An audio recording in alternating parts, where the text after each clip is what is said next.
గట్టిగా. నా పేరు శ్రీనివాసరావు. అట్రపల్లి మాది శ్రీనివాస ప్రింటింగ్ ప్రెస్ అండి. కన్వర్జేషన్ కోసం బ్యాంక్కి వెళ్ళాను. బ్యాంక్ అయితే పలానా నష్టపేటలో పరిశ్రమ శాఖ ఆఫీస్లో మీకు లోన్ ఇస్తారు, ఆ లోన్ తీసుకోండి అని వచ్చారు. ఇక్కడికి వచ్చిన తర్వాత ఎవరు వచ్చారు? బ్యాంక్ వాళ్ళు చెప్పారు. చెప్పిన తర్వాత కొంతమంది నష్టపేటకి వచ్చాను. వచ్చిన తర్వాత రాజశేఖర్ గారు కలిశారు. మేమే లోన్ ఇప్పించేది, మా ద్వారా లోన్ వస్తుంది, మీకు 20 లక్షలు ఇప్పిస్తాను, మీకు ఇంత సబ్సిడీ వస్తుందని చెప్పి మా దగ్గర ముందుగానే డబ్బులు కడితేనే మీకు అది లోన్ శాంక్షన్ చేస్తామన్నారు. మాకు తెలియక ముందుగానే 40 వేలు డబ్బులు కట్టామండి. డబ్బులు కట్టిన తర్వాత సారు చాలాసార్లు ఫోన్ చేసాం, ఫోన్ లిఫ్ట్ చేయలేదు.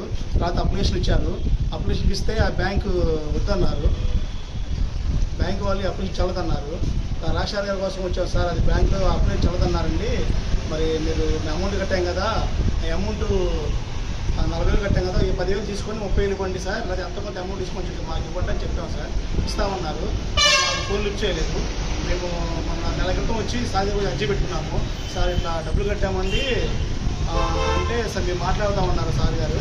మరి తోడి దానికి ఎలాంటి పర్యవసరం లేదండి. దాని గురించి కొంచెం గట్టి చర్య తీసుకొని నా డబ్బులు నాకు ఇప్పిస్తారని మనం చేసుకున్నాము.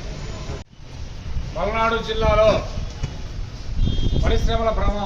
పరిశ్రమల ఆఫీస్ ఏదైతే ప్రకాష్ నగర్లో ఉందో దీనికి సంబంధించినటువంటి ప్రభుత్వం ఇచ్చే లోన్స్ కార్పొరేషన్ ద్వారా కావచ్చు, లేదంటే సెంట్రల్ గవర్నమెంట్ కావచ్చు, స్టేట్ గవర్నమెంట్ కావచ్చు, ఎస్సీ ఎస్టీ బీసీ సంబంధించి మైనార్టీ సంబంధించినటువంటి లోన్ సంబంధించినటువంటి శాంక్షన్ చేసే పరిశ్రమ భవన్ సబ్సిడీని శాంక్షన్ చేస్తారు.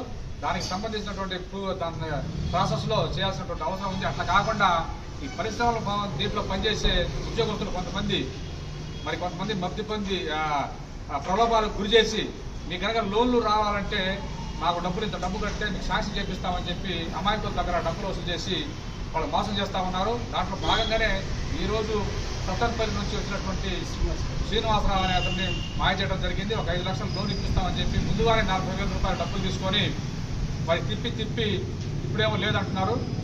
ప్రాసెస్ ప్రకారంగా ఆన్లైన్లో అప్లై చేసుకోవాలి, బ్యాంక్ వాళ్ళు ఓకే చేయాలి. చేసిన తర్వాత అది వచ్చిన తర్వాత సబ్సిడీ గవర్నమెంట్ నుంచి వచ్చింది ఈయన మాత్రమే వీళ్ళకి వంతు. అట్లా కాకుండా మేమే ఇప్పిస్తాం, మేమే అప్లికేషన్ పెడతాం, మేమే ఇవన్నీ చేస్తామని చెప్పి జనాన్ని మోసం చేస్తూ ఉన్నారు. దాంట్లో భాగంగానే ఇక్కడ పనిచేస్తున్నటువంటి రాజశేఖర్ అనే అతను ఈయన మీద చాలా కంప్లైంట్స్ వచ్చినాయి జిల్లా వ్యాప్తంగా. ఆయన వెంటనే చర్య తీసుకోవాలి. ఆయనకు ఇచ్చినటువంటి 40 వేలు ఏదైతే ఉందో ఆ డబ్బులు వెంటనే చెల్లించాలి. లేదంటే దీనికి సంబంధిత అధికారులు చర్య తీసుకొని వాళ్ళని కేసు నమోదు చేయాలని చెప్పి ప్రజా సంఘాల ద్వారా మేము డిమాండ్ చేస్తా ఉన్నాం.